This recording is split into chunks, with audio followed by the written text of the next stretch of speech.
सुभानराव, आपल्याला मुलीला काही प्रश्न विचारायचे असतील तर जरूर विचार. त्याची काय आवश्यकता नाही व्यंकटराव. अहो, मुला मुलीने एक दुसऱ्याला पसंत केलेलंच आहे. आणि तुम्हाला सांगू का, आम्हाला जशी सून हवी होती तशीच अगदी सून मिळाली आम्हाला. अहो, तुमच्या मुलीच्या चेहऱ्यावरचे सात्विक भाव सांगतायत. किती चांगले संस्कार केले आहेत तुम्ही मुलीवर. खरंय तुमचं. अहो, चांगल्या संस्कारापेक्षा दुसरी मोठी गोष्ट नाही. हो, पैसा अडका चंचल असतो. आज आहे उद्या असेलच असं नाही, पण संस्कार मात्र अजन्म असतात. सुभानराव, परमेश्वराच्या कृपेने सगळं काही आहे आमच्याकडे. आपली काही इच्छा असेल तर तसं सांगा, आम्ही ती जरूर पूर्ण करू. काय हो? हो ना, मुलीच्या अंगावर दागदागिने घालू. आणि या व्यतिरिक्त आणखी काही असेल तर जरूर सांगा. नाही नाही, आमची कुठलीही मागणी नाहीये. उलट अगदी जवळचा मुहूर्त पाहून हे लग्न पार पाडता आलं म्हणजे झालं. हो, इतकी देखणी आणि गुणी मुलगी आहे तुमची. कधी एकदा आमच्या घरची सून होतीये असं झालंय मला. ठरलं तर मग मी आजच गुरुजींकडे जातो आणि चांगला मुहूर्त काढतो. थांबा, हे लग्न ठरण्यापूर्वी मला तुम्हाला सगळ्यांना काहीतरी सांगायचंय. मनीषा, मला बोलू द्या बाबा. मी कोणाशीही खोटं वागले तर गजानन महाराज मला कधीही क्षमा करणार नाहीत. मनीषा, नेमकं तुला काय सांगायचंय? निसर्गानं माझा आई होण्याचा अधिकार माझ्यापासून हिरावून घेतलाय.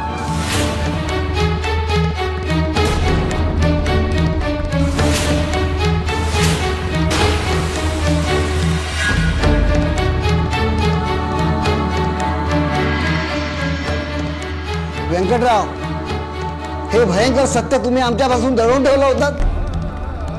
सुभानराव, हो, मनीषा आई होणार नाहीये यात त्या बिचारीचा काय दोष आहे? अहो, यात मनीषाचा काही दोष नसेल, पण म्हणून तुम्ही आमच्या माती हिरा का मारता? रमेश हा आमचा एकुलता एक मुलगा आहे. तुमच्या मनीषाला सून करून घेऊन आम्ही निर्वंशू राहायचं काय? हो, सुभानराव, पण चल रमेश, उठ. बाबा, भाऊ पण मुली, क्षमा कर मला. मुली, तुझा खरेपणा भावला आम्हाला, पण आमची काही स्वप्न आहेत. ती स्वप्न तुला सून करून पूर्णत्वास जायची नाहीत. देव तुझं भलं करोय. बाबा, हो पण तुम्ही. चल म्हणतो ना तुला, चल.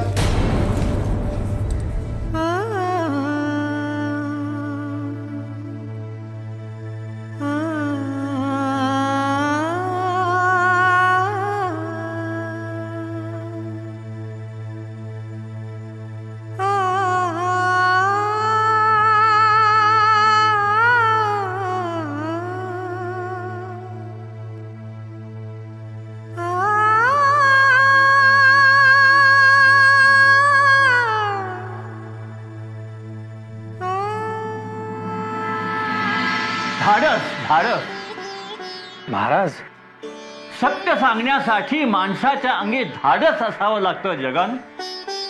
मनुष्याने हे धाडस दाखवलं. असत्यावर आधारलेलं नातं टिकूच शकत नाही.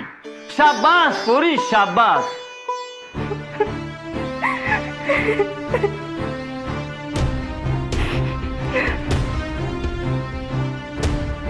आता रडून काही उपयोग आहे का? स्वतःच्या हातून स्वतःच्या पायावर धोंडा मारून घेतलाय. बाबा, मी एक शब्द बोल नकोस. लाज आणली तू आम्हाला. अगं, सांगायचंच होतं तर रमेशला आधी एकट्याला का नाही सांगितलंस? तो त्याच्या आई वडिलांना आपल्या घरी घेऊन येण्याची वाट बघत होतीस का? बाबा, त्यांचं खूप प्रेम आहे माझ्यावरती. माझ्या प्रेमाखातर माझ्यातला हा दोष त्यांनी त्यांच्या आई वडिलांना कधीच नसतं सांगितलं. म्हणून मला ही गोष्ट सगळ्यांसमक्ष सांगावीशी वाटली. हो ना, सांगितली ना सर्वांसमोर. मग आता का रडतेस? बस, आपल्या बापाच्या घरी जन्मभर अविवाहित म्हणून बस. आमची काहीच हरकत नाही. पण एक गोष्ट लक्षात ठेव, आजपासून आम्ही तुझ्या लग्नाची कोणतीही खटपट करणार नाहीत. तू आणि तुझं नशीब. आई, नाव सुद्धा घेऊ नकोस. आलेल्या पाहुण्यांना काही सांगायचं नाही असं सांगितलं होतं ना. आणि सांगितलंस तर विहिरीत जीव देईन असंही बजावलं होतं. तरीही सांगितलंस. दिसलं जन्मदात्या आईवर किती प्रेम आहे ते दिसलं. तुला जन्म दिला त्याचे चांगले पांग फेडलेस हो. आई अगं तू तरी समजून घे मला.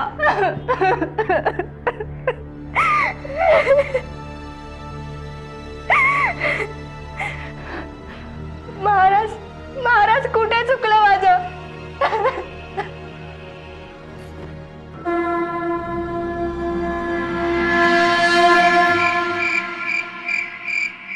अहो नशीब समजा आपलं. देवाने या मुलीला वेळेत खरं सांगण्याची सुबुद्धी दिली. लग्नानंतर कळलं असतं तर काय करणार होतो आपण? काय करणार होतो? तोंड दाबून बुक्याचा मार सहन करावा लागला असता. अहो सुनेला घरात ठेवणं जड गेलं असतं. आणि माहेरी पाठवावं म्हटलं तर तिथे आपली अब्रूच गेली असती. आपल्या रमेशमध्ये काहीतरी कमतरता आहे म्हणून बायको पळून गेली असता. गावात बबरा झाला असता. बाबा, आई, अहो मी तुमच्या भावना समजू शकतो आणि तरीही काय? मनीषा केवळ आई होऊ शकत नाही. ही एक गोष्ट सोडली तर काय कमी आहे तिच्यात? हे बघ, भावनेच्या भरात आरी जाऊन आम्ही तुला कोणताही निर्णय घेऊ देणार नाही. लग्न म्हणजे काही पोरखेळ नव्हे. अरे घरात पाळणा हलणार नसेल तर अशा मुलीला आम्ही घरात सून म्हणून कशी आणू? अरे तू फक्त तुझ्या सुखाचा विचार करतोय. 1-2 वर्षात लग्नाची नवलाई ओसरेल तेव्हा काय करशील? मी मूल दत्तक घेईल. काय म्हणालास? पुन्हा बोल बघू. अरे काय बोलतोयस ते? शेजाऱ्यांची मुलं कधी आम्ही मांडीवर खेळवली नाहीत आणि दत्तक पुत्र घ्यायचं म्हणतोयस तू? ज्याचे आई वडील कोण आहे ते आपल्याला ठाऊक नाही त्या मुलाला आम्ही नातू म्हणून मानायचं आणि वंशाचा दिवा म्हणून मिरवायचं? हे कदापि शक्य नाही रमेश. तू मनीषाचा विचार डोक्यातून काढून टाक. अरे मनीषापेक्षा देखणी आणि गुणी बायको करू आपण तुझ्यासाठी. आणि मनीषाचीच लग्न करण्याचा माझा हट्ट असेल तर तू तुझा हट्ट पूर्ण करशील. पण तुझ्या जन्मदात्या आई वडिलांना तू कायमचा मुकशील.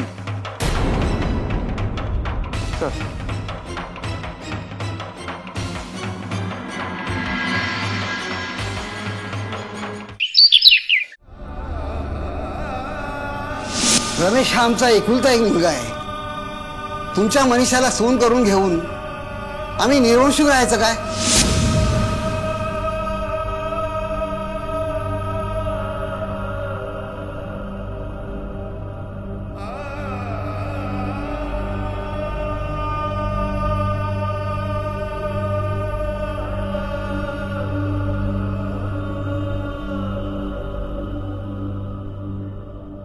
काय आहे नशिबात पोरीच्या देव जाणे. चांगलं सोन्यासारखं स्थळ आलं होतं पण पोरीनं लाथाडलं. त्याला आपण काय करणार? आईबाप पोरांना जन्म देतात, वाढवतात, चांगले संस्कार करतात, पण शेवटी जो जन्माला येतो तो आपलं स्वतःचं नशीबच घेऊन जन्माला येतो. हेच खरं. पण तसं पाहायला गेलं तर मनीषा चुकती आहे असं नाही म्हणता येणार. हो असं काय बोलता? हो, तिने लग्न करावं म्हणून किती घालून पाडून बोलले मी तिला. तिला बोल लावताना काळजाला घरं पडतात. वाटतं तिच्या जागी मी असते आणि माझ्यातला दोष कळू न देता तुमच्याशी लग्न केलं असतं तर. मंदा, ही फसवणूक तुम्ही खपवून घेतली असती? नसती घेतली. आपल्यात विश्वासाचं नातं निर्माण होण्याआधीच सगळं काही संपून गेलं असतं. आणि हा पुढचा विचार करूनच मनीषा सत्य दडवत नाहीये. मग त्यात ती काय चुकीचं वागली? अहो पण तिनं आपला विचार करायला नको का? आपल्यानंतर कोण आहे तिला? मला तर एक कळतच नाही की मनीषा गजानन महाराजांची एवढी भक्त असताना तिच्या वाट्याला हे दुःख काय यावं? महाराजांना मनीषाचं दुःख आणि आपली असहाय्यता दिसत नाहीये का? माझ्या मनातही हा विचार येतो कधी कधी. गजानन महाराज आपल्या भक्तांची सगळी दुःख निवारण करतात, मग आपल्याच मनीषाकडे महाराज दुर्लक्ष का करतायत?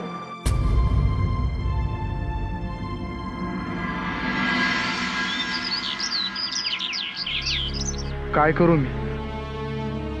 पाहता क्षणीच मी मनीषाच्या प्रेमात पडलो. मी तिच्या व्यतिरिक्त दुसऱ्या कोणत्याच मुलीचा विचारही करू शकत नाही. पण मी जर हट्टाने मनीषाशीच लग्न केलं तर आई बाबा नक्कीच त्यांच्या जीवाचं बरं वाईट करून घेतील. नाही, हे पातक माती घेऊन जगण्यापेक्षा आता या सगळ्यातून मुक्त होण्याचा एकच मार्ग मला दिसतोय, आणि तो म्हणजे ज्या देवी मातेच्या साक्षीने मनीषाची भेट घडली होती त्याच देवी मातेच्या साक्षीने स्वतःला संपवायचं. हो, आता काही दुसरा पर्यायच नाहीये. संपवायचं स्वतःला. आत्महत्या कोणत्याही समस्येवरचा उपाय नाही.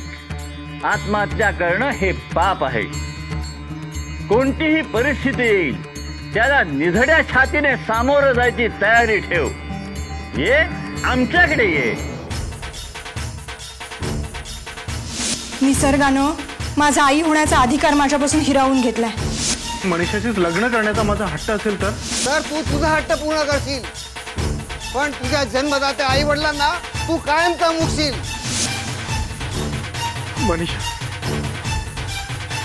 मनीषा, मला क्षमा कर. तुला दाखवलेलं स्वप्न मी नाही पुरं करू शकत, आणि आई बाबांनाही विरोध नाही करू शकत, म्हणून मी स्वतःला संपवतोय. मनीषा, नाही, मला मरू दे. नाही मनीषा, मनीषा, मला मारायचं. तुम्हाला काय करत होता तुम्ही? मनीषा, जर आपलं लग्नच होणार नसेल तर मी जगून तरी काय करू? असं का म्हणता? आपलं लग्न होऊ शकत नाही म्हणून तुम्ही असा टोकाचा निर्णय घेणार? मनीषा, मी तुझ्याशिवाय जगूच शकत नाही. असं का म्हणता? पहिल्याच भेटीत आपण एकमेकांच्या प्रेमात पडलो. ती भेट कधी झालीच नव्हती असं समजा. कसं समजू मनीषा? कसं समजू? आणि नाहीतरी माझ्याशी लग्न करून तुम्हाला काय सुख मिळणार आहे? अपत्याशिवाय संसार अपूर्ण असतो. माझा ऐका, तुमचे आई बाबा तुमच्यासाठी एखादी चांगली मुलगी बघतील. तिच्याशी लग्न करा आणि सुखाने संसार करा. नाही मनीषा, हे कदापि शक्य नाही. तू मला तुझी शपथ घातली म्हणून मी आत्महत्या थांबवली. पण एक मात्र नक्की, जर माझं लग्न तुझ्याशी नाही झालं तर मी आयुष्यभर अविवाहित राहील. असं म्हणू नका महाराज यांना सुबुद्धी द्या.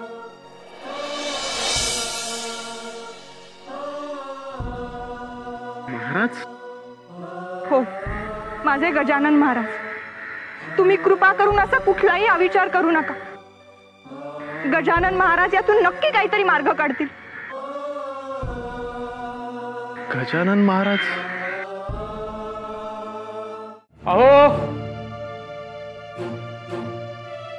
अहो, येताय ना बाहेर? काय झालं? मनीषा कुठे आहे? कुठे गेली ती? ती देवळात गेली आहे. आता देवळात कशाला जाते ती? हो, देवीनं रमेशच्या रूपानं चांगला वर दिला होता, प्रसाद दिला होता, तिला आयुष्याचा जोडीदार दिला होता, पण हिने तो नाकारला. मग आता काय करते देवळात जाऊन? गेले म्हणूनच त्यांचे प्राण वाचू शकले बाबा. म्हणजे इथे आमची जीव जायची वेळ आली आहे, आणि तू कोणाचे प्राण वाचायला गेली होतीस तिकडे? रमेशचे. काय? हो, हे देवळात नेहमीप्रमाणे येणार याची खात्री होती मला. दुरून का होईना त्यांना एकदा पाहावं म्हणून मी देवळात गेले, तर ते कुठेच दिसले नाहीत. म्हणून मग त्यांनी मला जिथे लग्नासाठी विचारलं होतं त्या ठिकाणी मी गेले, तर हे जीव द्यायला निघाले होते. काय? रमेश जीव द्यायला निघाला होता? हो. पण का? आमचं लग्न होऊ शकत नाही म्हणून. अगं बघ बघ किती प्रेम आहे त्याचं तुझ्यावर. अगं अशा माणसाला लग्नानंतर जरी सत्य कळलं असतं ना, त्यांनी तुला टाकलं नसतं. तो प्रश्नच नाहीये बाबा. मला माहितीये हे खूप समजूतदार आहेत, चांगले आहेत. पण अशा खोटेपणाच्या आधारावर लग्न करून मी सुखी होणार आहे का? माझं मन मला कायम दोष देत राहील. अगं अजून तरी तू कुठे सुखी आहेस हा मनीषा? अगं तू तुझ्या सोबत रमेशलाही दुःखी करतेस. बाबा मनीषा, अगं आज जरी तू त्याचा जीव वाचवला असलास ना, तरी परत तो उद्या जीव देणार नाही. हे कशावरून? नाही, मी असं नाही होऊ देणार. आमचं जरी लग्न होऊ शकत नसलं तरी मनानं मी त्यांना पती मानलंय. त्यांच्यासाठी मी गजानन महाराजांकडे साकडं घालेन. माझं उरलेलं आयुष्य त्यांना मिळावं म्हणून मी प्रार्थना करेन. मी जातेच महाराजांकडे. मनीषा, इच्छा असेल तिथे निश्चितपणे मार्ग सापडतो रमेश. महाराज, महाराज,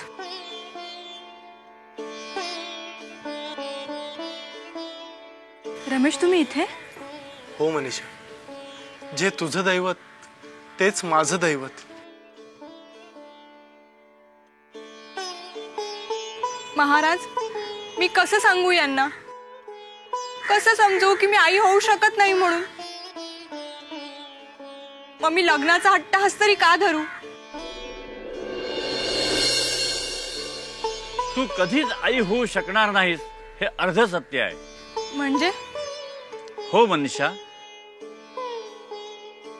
वैद्य बुवा रोगाचं निदान करू शकतात. ते ललाटीच्या रेषा वाचू शकत नाहीत किंवा आपलं नशीब बदलू शकत नाहीत. काय म्हणायचं तुम्हाला? तुझ्यात कोणताही दोष शिल्लक राहिलेला नाही. तू आई होऊ शकतेस.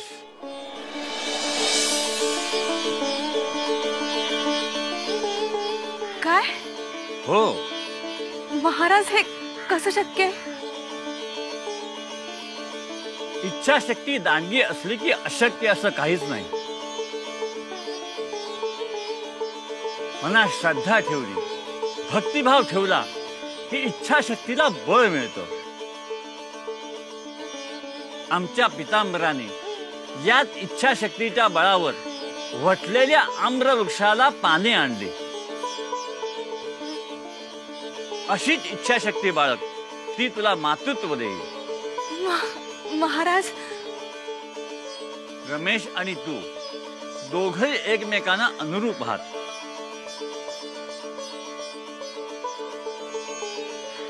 परमेश्वराने आधीच तुमच्या विवाहाची गाठ बांधून ठेवली आहे. आता त्यावर केवळ विधिवत संस्कार होण्याचं शिल्लक आहे. आम्ही निर्वाळ देतो तुम्हाला. तुमच्या लग्नात कोणतंही विघ्न येणार नाही. नेटका प्रपंच घरात मुलं नातवंड खेळतील. आमचा आशीर्वाद आहे तुम्हाला.